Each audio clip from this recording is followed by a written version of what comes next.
For the Life of the World is a production of the Yale Center for Faith and Culture. For more information, visit faith.yale.edu.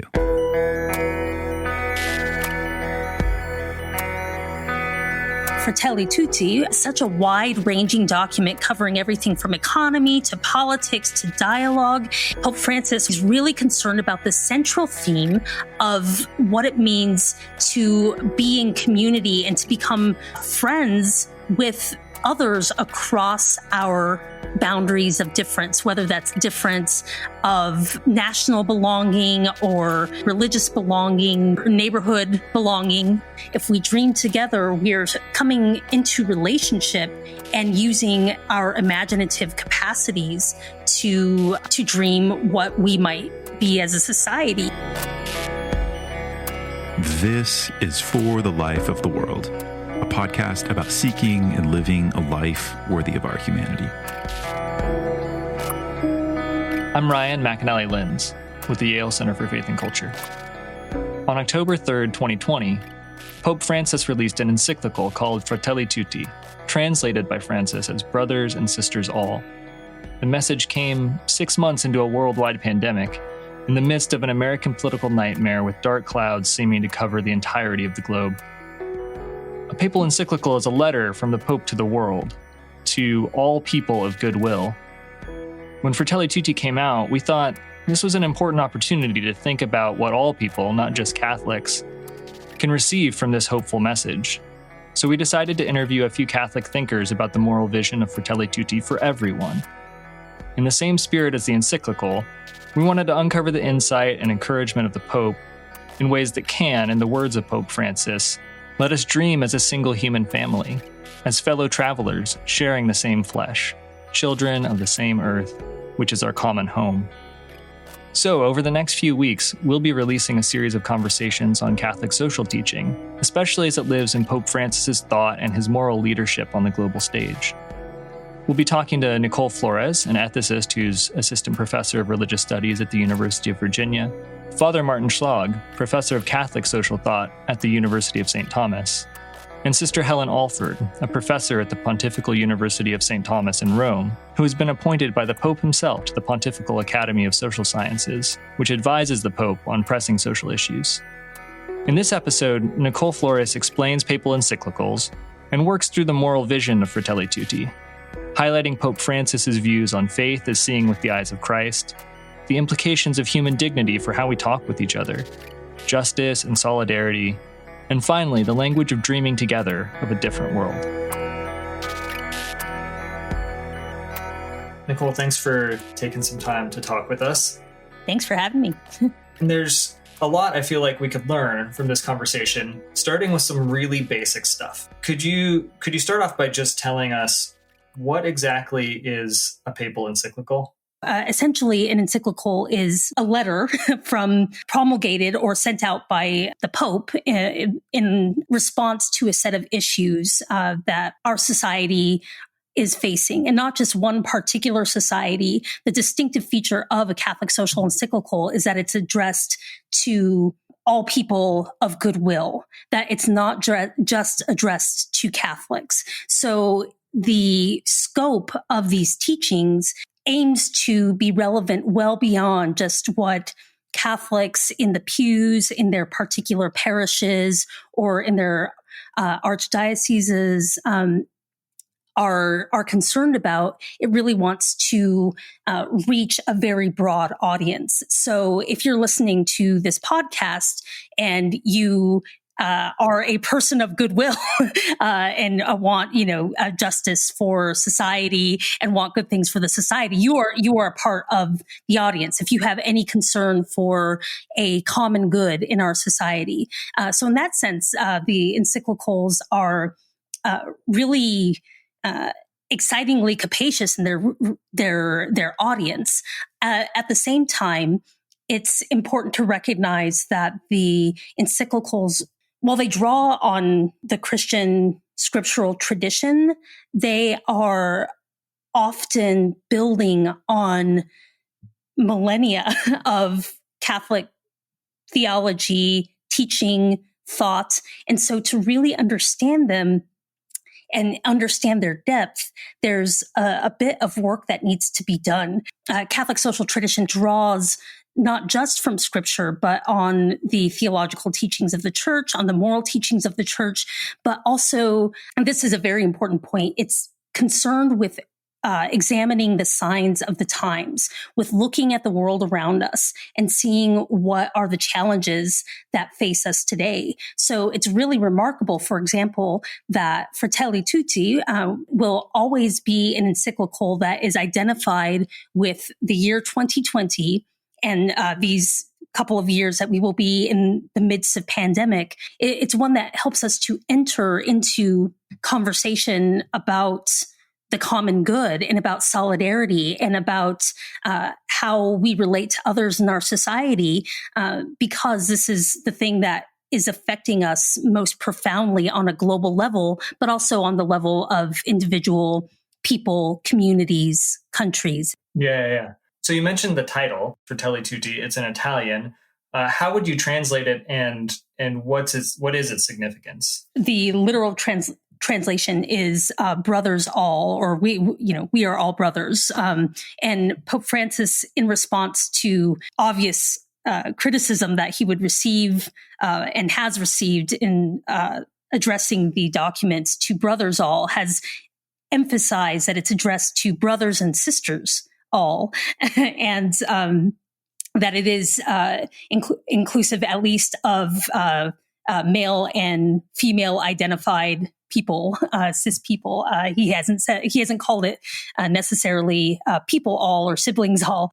The use of an Italian title actually builds on the tradition that he already has in place from Laudato Si, where he moves away from the use of Latin in his in encyclical titles and uses a particular vernacular language. It doesn't translate the title into other languages. So when we receive the encyclical in English, it's not called Brothers and Sisters All. It's called Fratelli Tutti. And this aspect of Francis's naming convention is really fascinating because it seeks to establish an intimacy with a particular community and a particular people. It's very important to recall that while Pope Francis is from Argentina, he's actually from, I take pride in this, he's from the Flores neighborhood of Buenos Aires. So he's a porteño from Argentina, but his family, he's from an Italian immigrant family. So Italian is a special language to him, but he also sees these naming conventions of using either Italian, or in the case of a recent exhortation on the Amazon, Querida Amazonia, he uses it for, he uses Spanish for a vernacular language title, which is a way of indicating degree of familiarity and intimacy with a community, rather than a Latin title that has more of a more of a goal of being universal and being something that signals the universal applicability and not so much an emphasis on local identity. So that's, I think, really an enlightening window to view this through, because the main themes of Fratelli Tutti have to do with the universal scope of fraternity and social friendship. So you might think that a Latin title that's meant to instantiate universality would be the way to go, but Francis is choosing this particularity as his way of opening onto the universal implications. I'm wondering if you might say a little bit more about how, if at all, this theme of particularity and universality relates to Francis's papacy as a whole, and particularly to his roots in Latin America.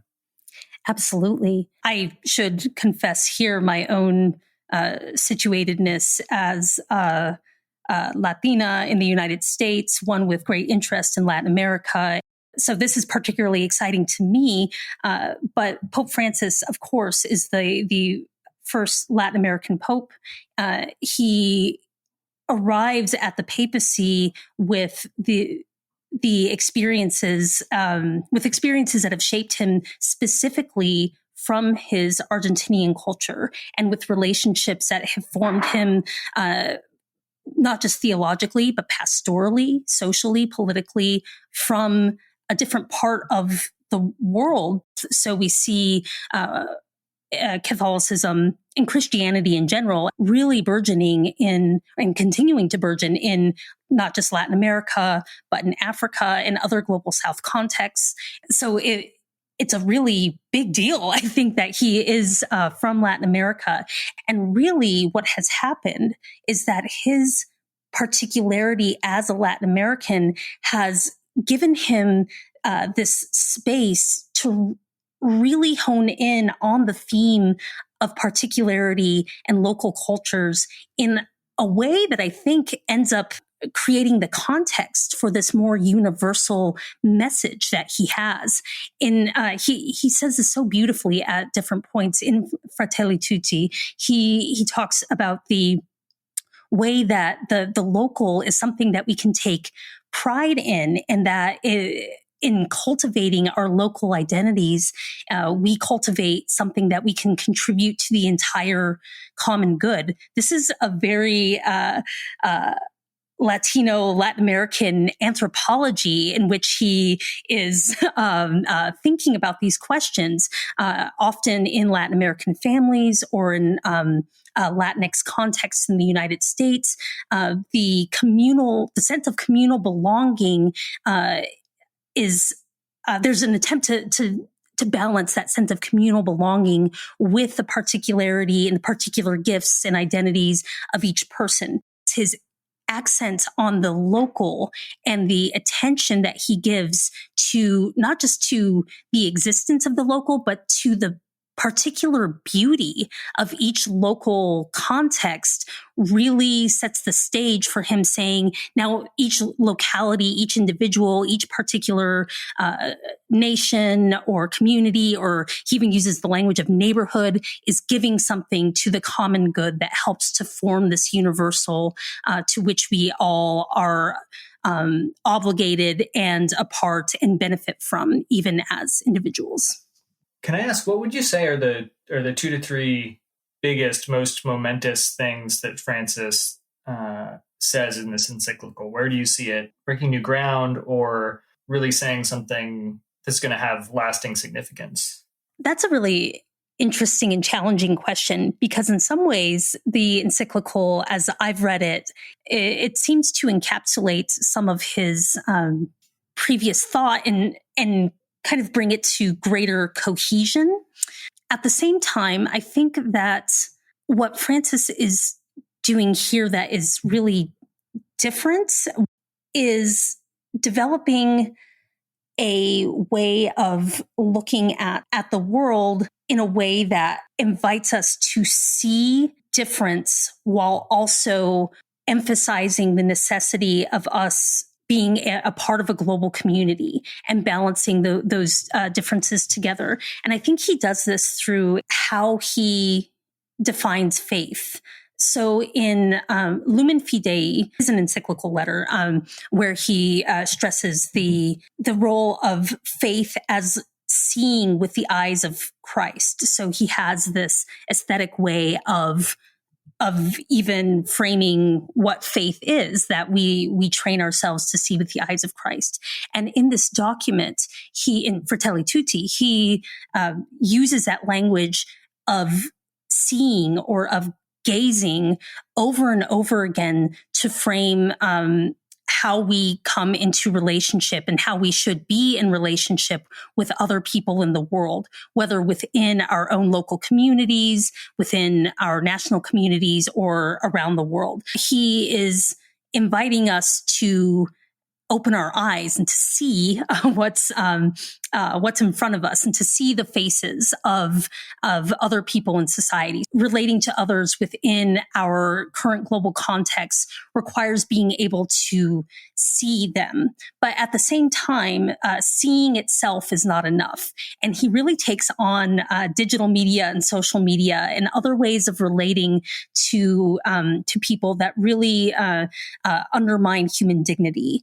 And this is a constant theme, not just in Fratelli Tutti, but throughout Catholic social thought and teaching, is the inherent dignity of the human person. But he, in this document, I see him taking further steps to say the way we have discourse in society and the way that we treat people in our economy, in our politics, in our laws, undermines human dignity. And he really takes on this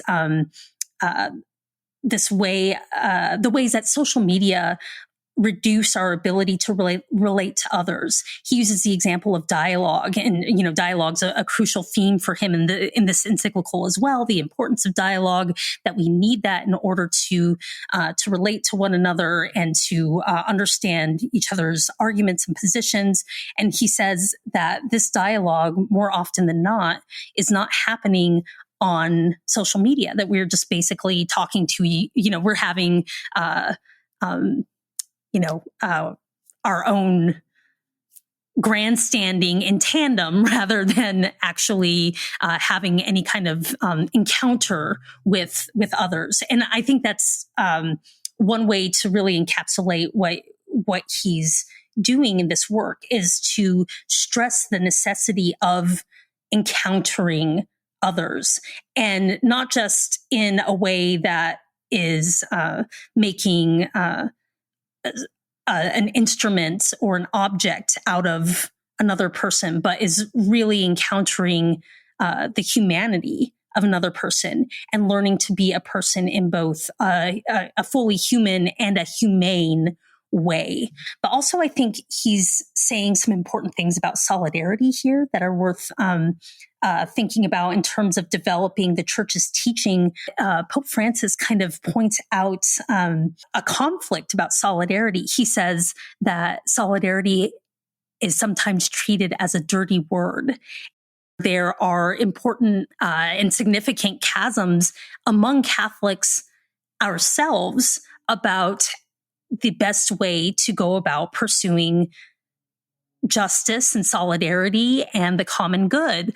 And some of those conflicts are playing out in the United States in real time, concurrent to the promulgation of this encyclical, as we see the intra-Catholic debates over whether or not a Catholic can vote for a Democratic candidate, or how a Catholic must relate to the nomination of a fellow Catholic to the Supreme Court in Amy Coney Barrett. There's all of this Catholic infighting that happens, and some of it influences how this word solidarity has been interpreted among various branches of the Catholic family, for lack of a better word here. That there's been a lot of conflict and frustration over the meaning of solidarity. So I think that Pope Francis is trying to acknowledge that ongoing frustration and those ongoing conflicts, and to work through that to say, well, this is what solidarity is, and it requires the encounter of the other. And it requires us to reimagine our politics and our economics and our culture. So yeah, I think those are three of the major contributions that I see, or developments happening within the work.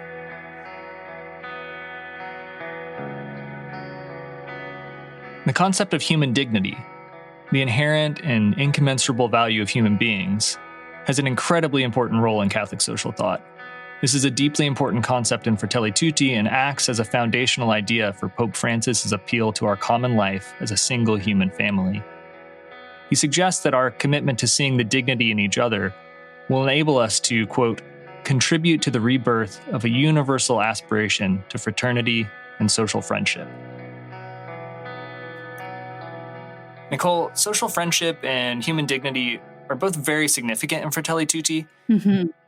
Let's start with social friendship and fraternity.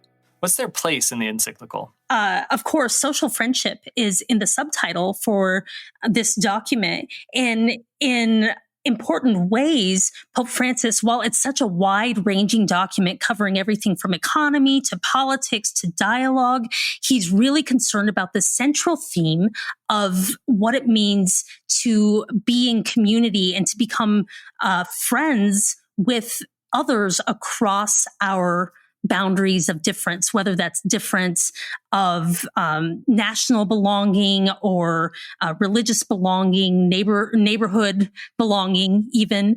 So it's really an orienting theme for the entire document. Okay, yeah. What about human dignity? Not just the ethical concept, but the theological roots of it. How does Catholic social thought make human dignity central, and what's the theological backdrop for that? Human dignity is, of course, central to Catholic social teaching, and that begins even in the earliest documents of the tradition, where we're thinking about the rights of workers, the rights and responsibilities, and it's rooted in a concern for them as humans. In the late 1800s, with this encyclical promulgated by Pope Leo XIII, Rerum Novarum, he sets out an agenda for the church on thinking about justice for workers, justice for in terms of wages and earnings, the rights and responsibilities of both workers and their employers. These themes continue to resonate in these encyclicals. But of course, as we, those of us who are familiar with Hebrew scripture are aware that the theological underpinnings for this teaching are not new to Catholic social thoughts. They emerge in Genesis 1 when we think about human beings made in the image and likeness of God, that this teaching and the scripture becomes central to Catholic social teaching and becomes a focal point for not just Catholic ethics, but Christian ethics more broadly construed. So when you see references in whether Fratelli Tutti or other Catholic social encyclicals to human dignity, you're seeing a gesture or a reference to a much deeper tradition, both theologically within Catholicism to the dignity of the human person, but also the scriptural witness of dignity of the human person based on our creation in God's image. And what kind of implications does Francis draw out from this principle of human dignity in the encyclical? Well, I think it becomes the basis for reasserting rights, not just of the most powerful in society, but of those who are vulnerable. And this is an important context for understanding his teaching from how we're responding to COVID, to the economy, to even to dialogue, that it's necessary in our society to foreground the inherent dignity of those who are most vulnerable in society, in part because the dignity of those who are in power and those who already have wealth and have a lot of things isn't under as direct of an assault. I don't think he would say, and our dignity isn't undermined in any significant ways. I think that every member of society, this document argues, we all have our dignity undermined in important ways on a daily basis. But the effects of that for those who are on the economic margins of the global economy or are on the social margins of their societies, say Black people in the United States of America, that dignity is not something that can be taken for granted. This is the importance of the slogan, often treated as controversial, but that is theologically true, that Black lives matter. Black lives do matter. This is not theologically controversial. And Catholic social teaching has the resources for comprehending that, both scripturally, but also within the tradition of Catholic social thought. And we do see Francis making a bit of a gesture to the situation of Black communities, not just Black Catholics, but Black people in general in the United States, and the significance of reasserting dignity in our context today. But it takes a little bit of effort to kind of draw out that theme a little bit in order to see its very clear relevance for our racial situation in the United States.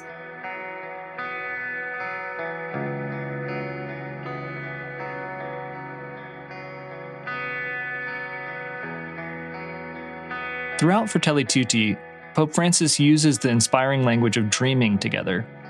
Nichole pointed this out to me during our conversation, and it's beautifully expressed in the encyclical. Writing in the introduction about the very point of this letter to all people of goodwill, he says, "Here we have a splendid secret that shows us how to dream and to turn our life into a wonderful adventure. No one can face life in isolation. We need a community that supports and helps us, in which we can help one another to keep looking ahead.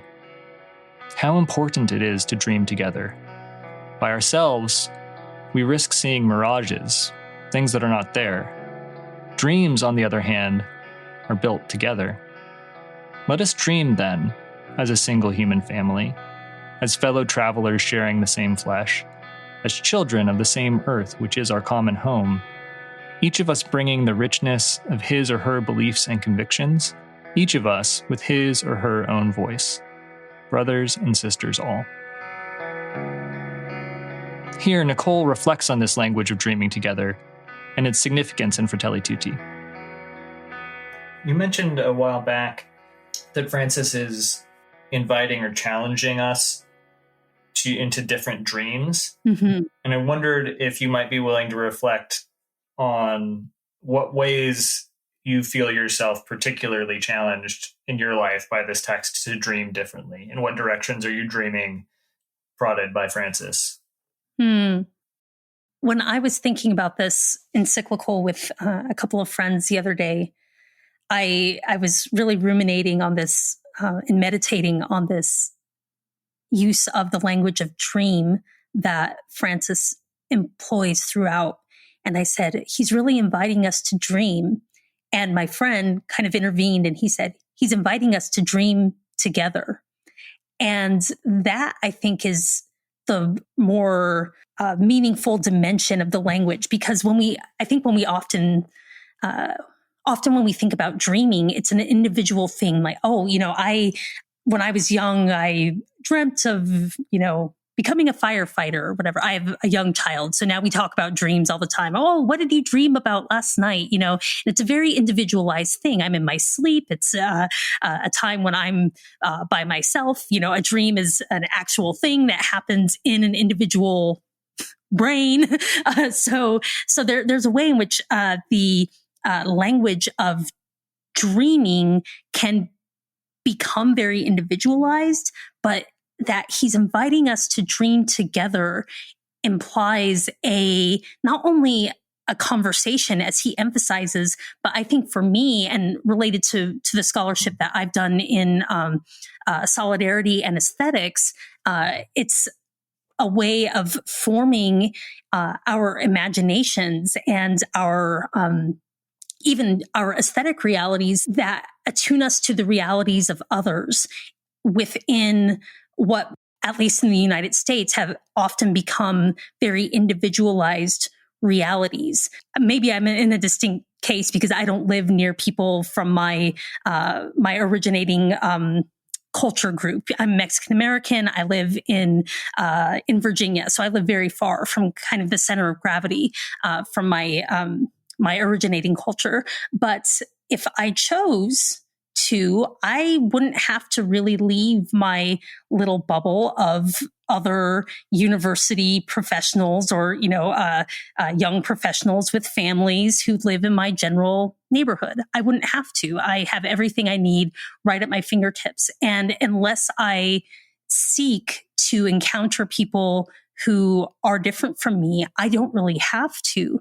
And I think that language of dream does more than just say, let's have a romantic vision of how reality could be for us. If we dream together, we're coming into relationship and using our imaginative capacities to dream what we might be as a society. And now one risk of that language, both for Papa Francisco and for myself, is that it can be fairly romantic. Like his teaching on politics is simultaneously really enticing to me, but also very challenging. It's beguiling because he's saying, we need a kind of politics of tenderness. And a part of me says, yes, let's dream about that politics of tenderness. What does that look like? And then another part of me lives in the United States in 2020 and sees, we've seen, I think we as a society have borne witness to how brutal politics can be. I might say one thing, 4 years ago with my fingers crossed behind my back about what I think is right and good and what should be the norm. But when I have the opportunity to exercise power, I'm going to do it. So we have on one hand the reality of where we are and this invitation, perhaps a beguiling one, to dream of what things might be. And I think for me, as someone who wants to have a political, economic vision, social vision that takes into account reality, this encyclical is not just inviting me, but really even challenging me to imagine something different. Or as my colleague at UVA, as Sean Crowley says, imagine an otherwise possibility. What does our world look like if we suspend this need to constantly be grounded in the real and start to entertain what else might be?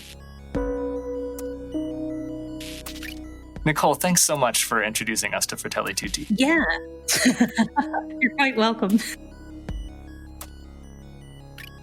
That's it for this episode, but we'll be back with another installment of our exploration of Fratelli Tutti. In the coming weeks, we'll continue our conversations with Nichole Flores, Sister Helen Alford, and Father Martin Schlag on economics, work, and personal property. Thanks for listening, friends.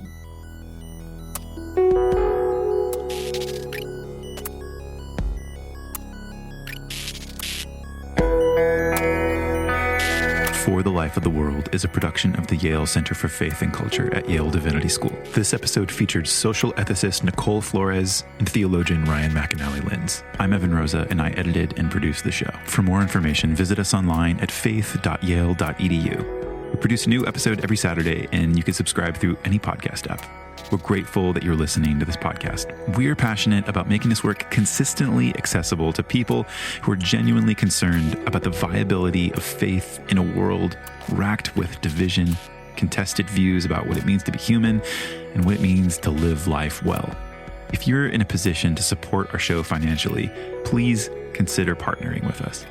We rely on the generosity of individuals like you to make our work possible. And if you're not, please continue listening and engaging the content. Let us know what you're interested in. We're grateful that you're listening. But if you can give, if you're truly passionate about supporting podcasting that's all about pursuing, really living lives that are worthy of our humanity, then consider a gift to the Yale Center for Faith and Culture. Visit faith.yale.edu/give.